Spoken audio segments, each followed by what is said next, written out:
Hello inspirational learners, welcome back to my channel. और आज मैं लेके आई हूँ आपके लिए एक इंटेलिजेंट स्टोरी जो पेरेंट्स अपने बच्चों का इंटेलिजेंट चेक करने के लिए भी यूज़ कर सकते हैं।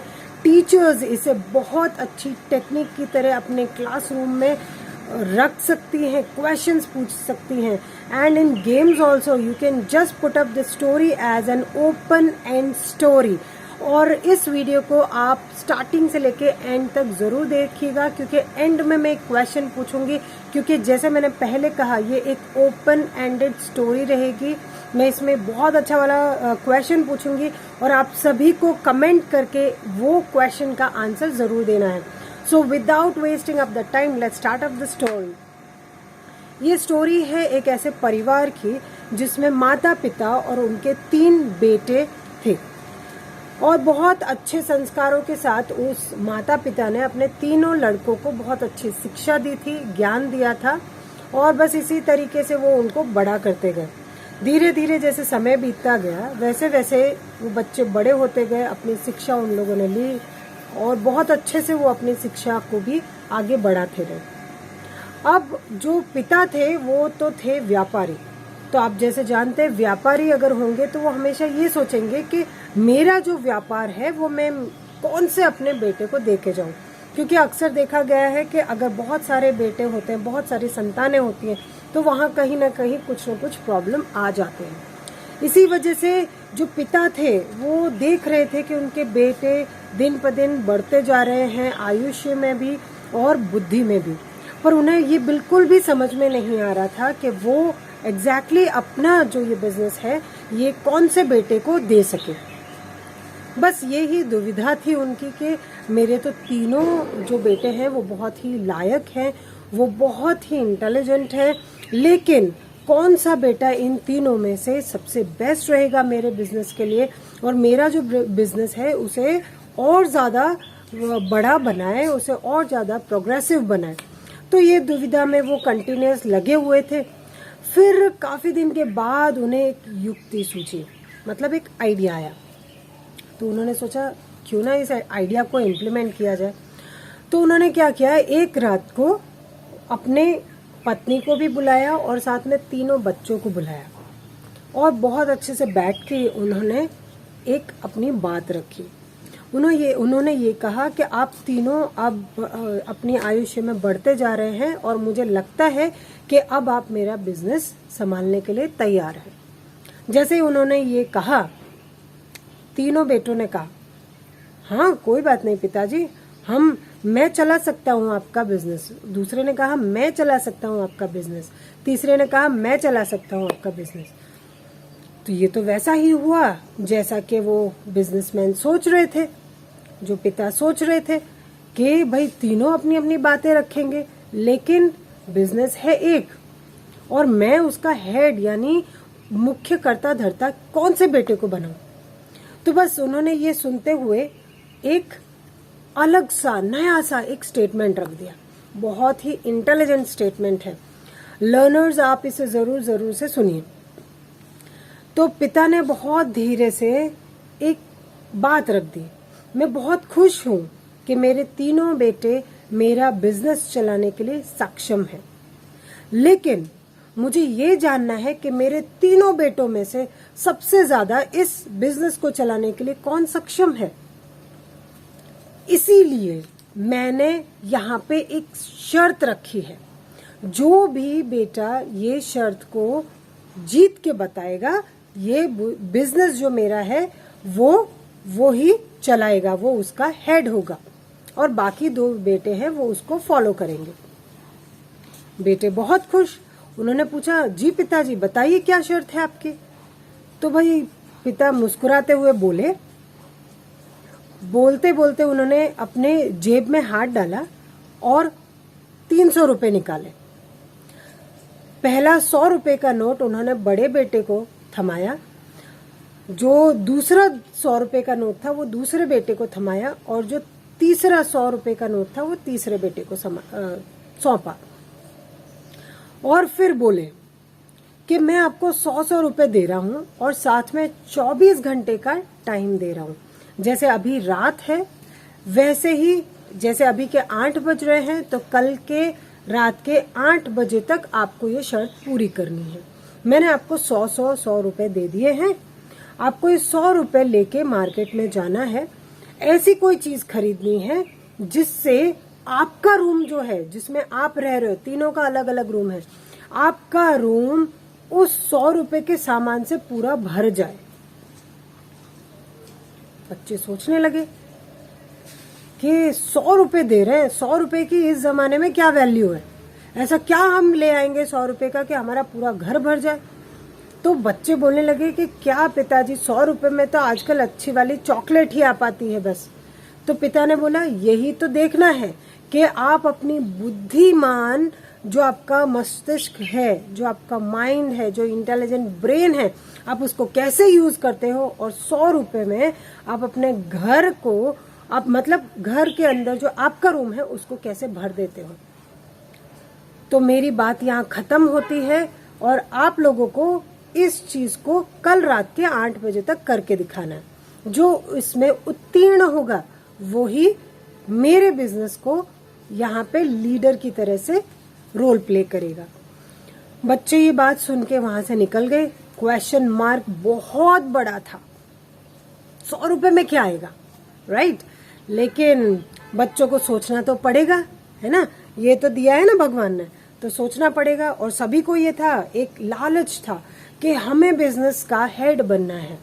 तो वो तीनों सोचने लगे। तीनों अपने अपने कमरे में चले गए। पूरी रात वो लोग सोचते रहे, नींद नहीं आई उन्हें, लेकिन माता पिता बहुत अच्छे से सो गए। दूसरा दिन हुआ, सुबह माता पिता अपने रोज के जो उनके काम थे वो करते रहे, लेकिन जो तीनों बेटे थे वो बस अपना दिमाग चलाते रहे, सोचते रहे। और तीनों बेटों ने कुछ कुछ जुगाड़ किया कि 100 रुपए में लाओ हम क्या करते हैं। तो बस ऐसे ही समय बीतता गया। उस दिन का 6 बज गए, शाम के 7 बज गए। यहाँ पे जो पिता थे वो भी जानने के लिए बहुत उत्सुक थे कि मेरा कौन सा बेटा मेरे बिजनेस को आगे ले जाएगा, जो अपना दिमाग अच्छे से लगा पाएगा।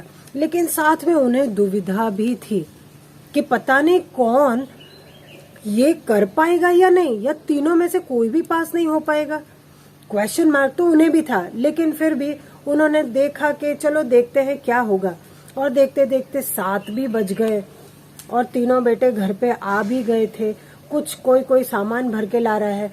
तो बस अब ये बस 8 बज ही चुके थे कि पिता उन तीनों बेटों को साथ में बुलाते हैं। है ना इंटरेस्टिंग स्टोरी? आप भी जानना चाहेंगे कि उन 3 बेटों ने वो 100 रुपए का क्या किया? Let's reveal the story ahead. सुनते जाइए और स्टोरी से चिपके रहिए, तभी तो आपको पता चलेगा कि आप इंटेलिजेंट हैं या नहीं।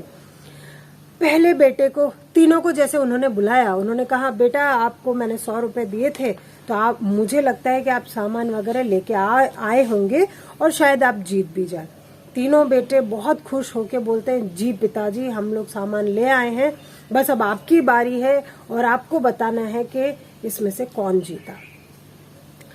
क्योंकि तीनों ने छुप के छुपा के अपना काम किया था, इसलिए आपस में उन्हें पता ही नहीं था कौन सा भाई क्या कर रहा है, और माता पिता को भी नहीं पता था कि एग्जैक्टली हो क्या रहा है। तो बस पिता बोलते हैं चलो बड़े बेटे से शुरू करते हैं, लाओ बताओ हमें कि आपने 100 रुपए का क्या किया, ऐसा क्या लाए कि जिससे आपका रूम पूरा भर गया। तो बड़ा बेटा अपने पिता और माता को अपने रूम की तरफ ले जाता है और पीछे पीछे उनके दोनों भाई भी आते हैं। तो भाई, जो भाई है, बड़े भाई हैं, उन्होंने क्या किया, 100 रुपए की हल्की वाली जो रुई होती है, जिसे हम कॉटन बोलते हैं, उन्होंने वो लाने की कोशिश करी। बहुत ज्यादा उसमें एयर भरवा के ऐसे वैसे करा के उन्होंने वहां पे कॉटन रख दी। ठीक है, तो वहां पे रख दी, लेकिन जैसे जैसे उस पर कुछ भी वजन पड़ता था वो सबसाइड हो चुकी थी। मतलब जो उनका 100 रुपए वाला जो रुई का आइडिया था, उन्होंने कुछ एक कोना जरूर वो भर पाए, लेकिन रूम नहीं भर पाए। लेकिन बड़े भाई को ये विश्वास जरूर था कि एटलीस्ट उन्होंने एक कोना भरा है, बाकी के 2 भाई तो वो भी नहीं कर पाएंगे। पिता वो देख के बहुत अपसेट हो गए कि ये क्या है, ये क्या लेके आया है। ठीक है, फिर दूसरे भाई ने बोला अरे पिताजी इन्हें छोड़िए, आप मेरे रूम में चलिए, आपको मैं बिल्कुल निराश नहीं होने दूंगा, आप आइए मेरे साथ। तो भाई वहां पे चलते हैं उनके रूम में, और जैसे ही वो अपने माता पिता को अपने रूम की तरफ ले जाते हैं, वो रूम खोलते हैं और अंदर बहुत सारे बलून्स होते हैं, राइट। बहुत सारे बलून्स होते हैं, तो मतलब उन्होंने 100 रुपए के बलून्स खरीदे और उसके अंदर हवा भर के उन्होंने जितना हो सका वो अपने रूम में भरते गए। बट एज यूजुअल 100 रुपए के कितने बलून्स आएंगे और कितना ही रूम भर जाएगा। तो वहां पे भी वो सिनेरियो देख के नो डाउट उसका जो बलून का एरिया था वो बड़े भाई से ज्यादा था।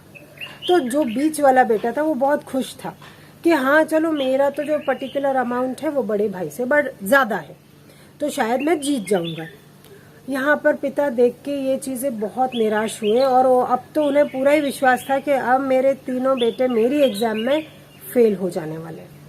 Now comes the turn off the third and the youngest boy, right, youngest son. जैसे ही वो छोटा बेटा अपने माता पिता को ले जाता है अपने रूम में, वो दरवाजा खोलता है और माता पिता को कुछ दिखाई नहीं देता है क्योंकि रूम में अंधेरा होता है। तो जो उनके पिता होते हैं वो बोलते हैं, क्या बेटा आपने क्या लाए हो 100 रुपए का जिससे आपका पूरा रूम भर जाए। तो जो बेटा होता है वो बोलता है, पिताजी आप यहीं पे खड़े रहिए, मैं आपको अभी बताता हूँ कि मैं अपना रूम कैसे भर सकता हूँ। तो वो बस अंधेरे में अंदर जाता है और पता नहीं कुछ करता है कि अचानक ही उस पूरे रूम में लाइट हो जाती है। उसने कोई स्विच ऑन नहीं किया है कि बत्तियां जल गई और लाइट हो गई, वो सिर्फ एक कैंडल लाया और माचिस का बॉक्स लाया। उसने जैसे ही जो कैंडल को जलाया तो उसने कैंडल ने क्या किया, पूरा रूम जो अंधेरे से भरा हुआ था उसको उसने रोशनी से भर दिया। कितनी इंटेलिजेंट स्टोरी है। उसने पूरे 100 रुपए भी खर्च नहीं किए और उसने अपना रूम रोशनी से भर दिया। जब माता पिता ने ये देखा तो बहुत खुश हुए और बेटे ने कहा, पिताजी मैं यही लाया हूं और यही ऐसी चीज है जो पूरे रूम में भर सकती थी। वो उजाला, इस छोटी सी कैंडल ने पूरे रूम को रोशनी से भर दिया। पिता ये सुनकर और ये देखकर बहुत खुश हो जाते हैं और वो बहुत अंदर से खुश नसीब पाते हैं कि चलो तीनों में से मेरे छोटे बेटे ने मेरी लाज रख ली और जो इंटेलिजेंस है, जिसे हम इंटेलिजेंस बोलते हैं, बुद्धिमान, वो बुद्धिमान है, ये उसने साबित कर दिया। तो सारे लर्नर्स, इंस्पिरेशनल लर्नर्स, मेरा क्वेश्चन आपसे ये है कि मैंने इस स्टोरी में कैंडल और मैच स्टिक को ये इंस्ट्रूमेंट बताया कि उसने पूरे रूम को भर दिया, लेकिन आप कुछ और भी ऐसा सोचिए, कोई ऐसा ऑप्शनल चीज सोचिए और बताइए कि अगर कैंडल और मैच स्टिक ना होती और कुछ और हम ऐसा रखते जिससे पूरा घर भर जाता, तो वो आपको कमेंट बॉक्स में जरूर कमेंट करना है अगर आप इंटेलिजेंट हो तो आप भी सोचने लगिए, क्योंकि ये स्टोरी सिर्फ और सिर्फ इंटेलिजेंट लोगों के लिए है। और अगर आप इंटेलिजेंट नहीं है फिर भी मेरी स्टोरी सुनकर समझकर आप इंटेलिजेंट जरूर बन जाएंगे। So I will be coming again with many more stories. आपको ये स्टोरी अगर अच्छी लगी है तो लाइक किए बिना मत जाइएगा, चैनल सब्सक्राइब जरूर करिए क्योंकि ऐसी काफी सारी स्टोरीज मेरे चैनल पे आती रहेंगी। एंड और भी ज्यादा अच्छी लगती है तो please do share with your family, friends and more. So मिलते हैं एक नई और स्टोरी के साथ नेक्स्ट एपिसोड में। Till then bye bye.